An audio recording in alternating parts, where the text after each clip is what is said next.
माघ मास कथा महात्म्य 22वां अध्याय। जय श्री हरि भक्तों, आप सभी का स्वागत है, अभिनंदन है आपके अपने चैनल कहानी सुनो में।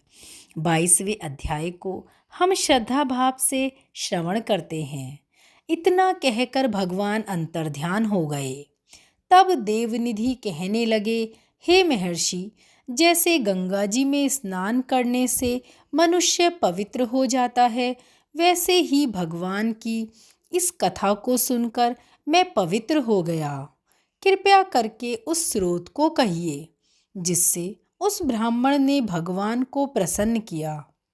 लोमश जी कहते हैं कि उस स्रोत को पहले गरुड़ जी ने पढ़ा, उससे मैंने सुना। हे विप्र, यह स्रोत अध्यात्म विद्या का सार, पापों का नाश करने वाला है। वासुदेव सर्वव्यापी चक्रधारी सज्जनों के प्रिय जगत में स्वामी श्री कृष्ण को नमस्कार है। जब स्तुति करने वाला जिसकी स्तुति की जाए तथा सभी जगत विष्णु में हो, तो किसकी स्तुति की जाए? जिस भगवान के श्वास वेद हैं, फिर कौन सी स्तुति उसकी प्रसन्नता के लिए की जा सकती है? जिसको वेद नहीं जान सकते, ना वाणी ना मन जान सकता है, उसकी स्तुति में अज्ञानी क्या कर सकता है? सारा चर अचर संसार जिसकी माया से चक्र की तरह घूम रहा है, इसी से हे प्रभु आप चक्रधारी कहलाते हो। ब्रह्मा विष्णु आप ही हो। सारे संसार को उत्पन्न करने वाले ब्रह्मा को भी आप उत्पन्न करने वाले हो। जब जीव शरीर को धारण करता है, तब उसमें ज्ञान उत्पन्न होता है। तुम सब सुखों के दाता हो, इसमें कोई संदेह नहीं है। आपसे संपूर्ण सुखों को देने वाली बुद्धि उत्पन्न होती है।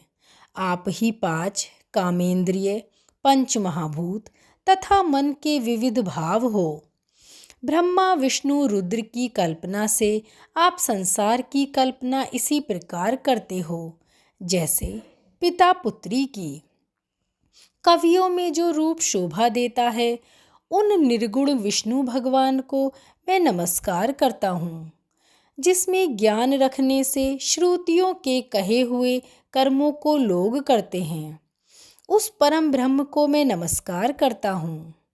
मैं उस सतरूप हरि को, जिसको योगी लोग सब प्राणियों के आत्मरूप में देखते हैं, उपासना करते हैं, जिसको अद्वैत कहते हुए गाते हैं और यज्ञ करते हैं, उस माधव भगवान को मैं नमस्कार करता हूँ। मनुष्यों को माया तथा मोह में पैदा हुए विचित्र आभास, अहंकार तथा ममता को जानकर खो देते हैं, उन भगवान को मैं नमस्कार करता हूँ। संसार में मनुष्य के मोह रूपी वायु में सदा भभकने वाली ज्वाला आपके चरण कमल की छाया पहुँचने से नहीं जलती। जिसके स्मरण मात्र से मोह, अज्ञान और रोग सारे दुख दूर हो जाते हैं, उस अनंत रूप को मैं नमस्कार करता हूँ। जिसमें मिल जाने पर और जिसकी दूसरे की इच्छा नहीं रहती, जिसको जानकर अद्वैतवादी आत्मा को देखते हैं।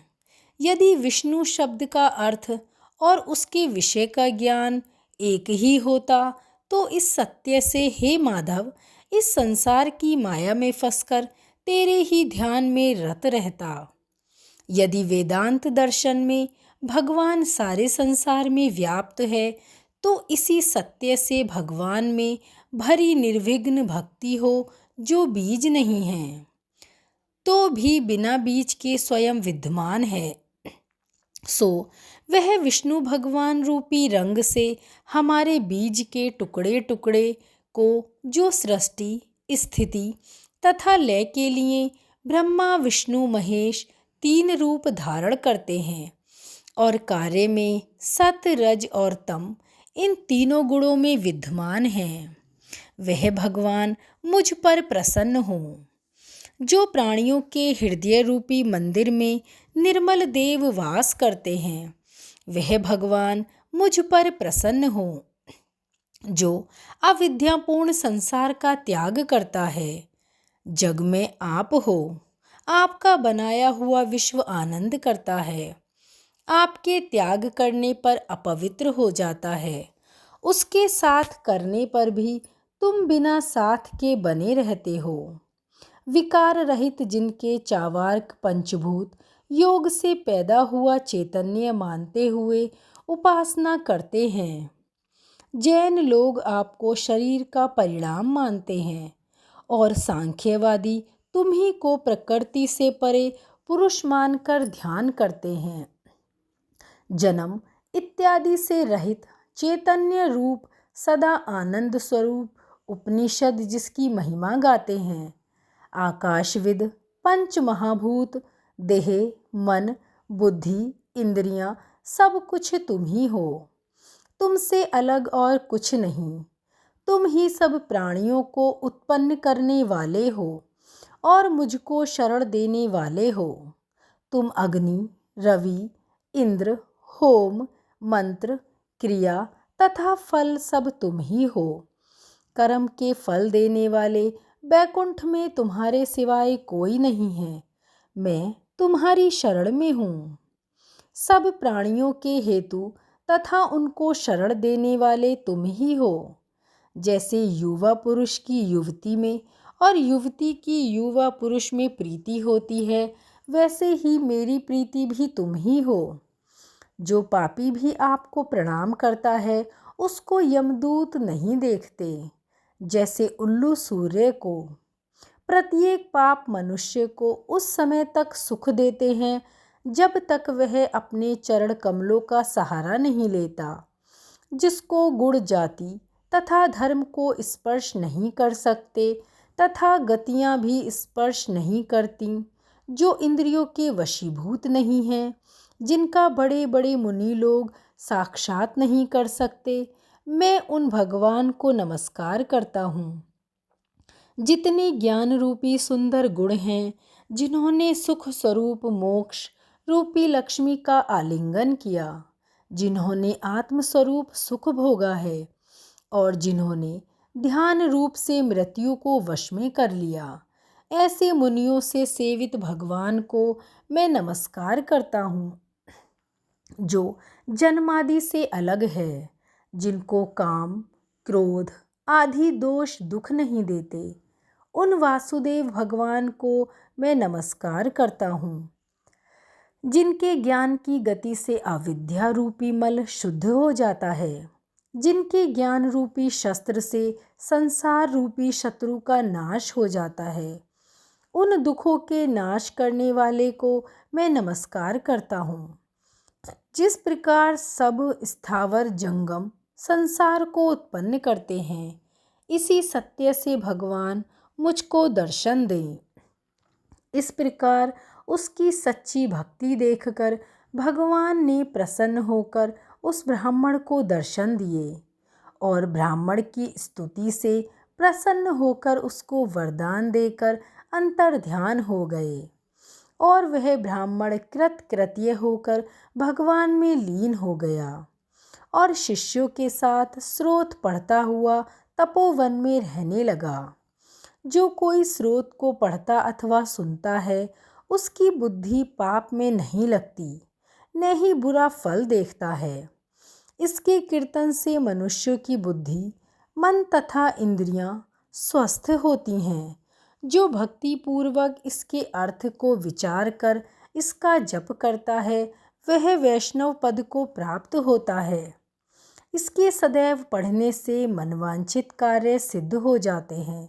मनुष्य सुपुत्र पाता है तथा धन पराक्रम और चिरायु प्राप्त करता है। इसके पाठ से बुद्धि धन यश कीर्ति ज्ञान तथा धर्म बढ़ते हैं। दुष्ट ग्रहों की शांति होती है। यह व्याधियों व अनिष्टों को दूर करता है, दुर्गति से तारता है।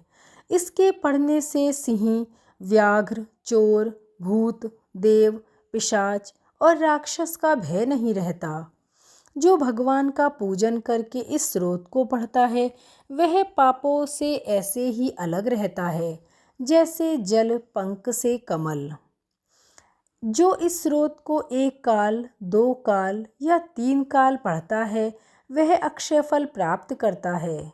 जो मनुष्य प्रातःकाल इस स्रोत का पाठ करता है वह इस लोक और परलोक में अक्षय सुख पाता है। वेद धुति का बनाया हुआ यह स्रोत भगवान को अत्यंत ही प्रिय है और भगवान के दर्शन कराने वाला है। योग सागर नाम का यह स्रोत परम पवित्र है। जो कोई भक्ति पूर्वक इसको पढ़ता है वह विष्णु लोक को जाता है। अब हम पिशाच मोक्ष की कथा कहते हैं जो कि हम 23वें अध्याय में श्रवण करेंगे। आज हमने 22वें अध्याय को श्रवण किया, तो भक्तगणों आगे के अध्याय सुनने के लिए जुड़े रहें कहानी सुनो के साथ। जय श्री हरि।